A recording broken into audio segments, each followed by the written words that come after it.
அஸ்ஸலாமு அலைக்கும் ரஹ்மத்துல்லாஹி வபரகாத்துஹு.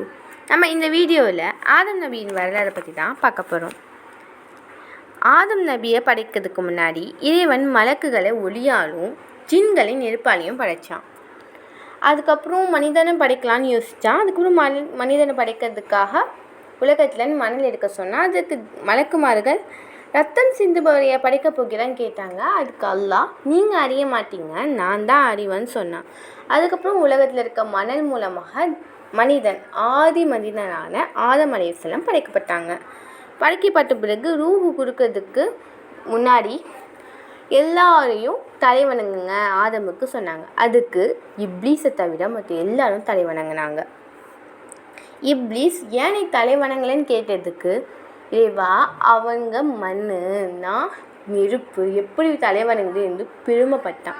அதனால் இறைவன், உன்னோட தங்குமிடம் நரகம்தான், நீ நரகத்துக்கு போ சொன்னாங்க. அதற்கு இப்லீஸ் சொன்னால், இறைவா எனக்கு அவகாசம் கொடு, ஆதமுற மக்களை நான் வலிக்கெடுப்பேன், யாரை நான் வலிக்கெடுக்க மாட்டேன்னா நீ பாதுகாத்தல, அவங்கள தவிர மற்ற எல்லாரையும் நான் வலிக்கெடுப்பேன், என்னோட நரகத்தை கூட்டு வருவேன்னு சொன்னான். அதுக்கப்புறம் இப்லீஸ் உலகத்துக்கு வந்துட்டான். அதுக்கப்புறம் ஆதம் அலைஹிஸ்ஸலாமுக்கு இறைவன் இந்த உலகத்தில் இருக்க எல்லா விஷயத்தையும் கற்றுக் கொடுத்தான்.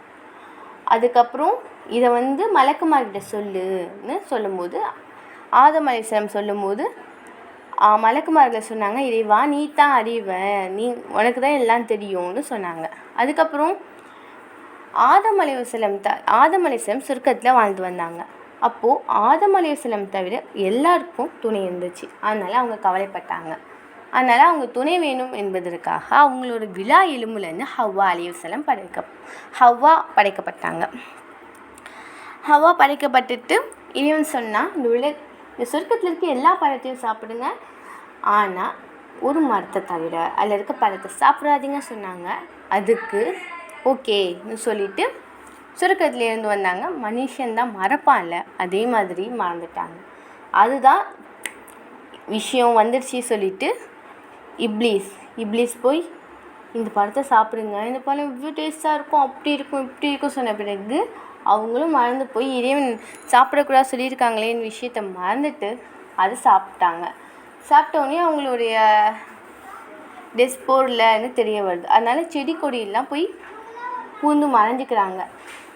அப்போது இறைவன் வந்தான். இறைவன் ஏன் நீங்கள் இப்படி அந்த பழத்தை சாப்பிட்டீங்க, சாப்பிடக்கூடாதானே சொன்னேன்னு கேட்டாங்க. இறைவா நாங்கள் மறந்துட்டோம், என்னை மன்னிச்சிரு, இறைவா நீ ஏன் புகழ்குடியோன்னு சொல்லிட்டு மன்னிப்பு கேட்டாங்க. மன்னிப்பு கேட்ட பிறகு இறைவன், சரி நீங்கள் 2 பேரும் உலகத்தில் இருங்கன்னு சொல்லிட்டு உலகத்தில் இறக்குனாங்க. இதுதான் ஆதம் அலைஹிஸ்ஸலாம் அவங்களையும் வரலாறு. இன்ஷா அல்லாஹ் நம்ம அடுத்த வீடியோவில் நூஹ் அலைஹிஸ்ஸலாம் வரலாறை பார்க்கலாம். எங்கள் சேனலை சப்ஸ்கிரைப் செய்கிறவங்க சப்ஸ்கிரைப் செஞ்சுக்கோங்க, லைக் பட்டனை கிளிக் பண்ணிக்கோங்க, மற்றவங்களுக்கு ஷேரும் பண்ணுங்கள்.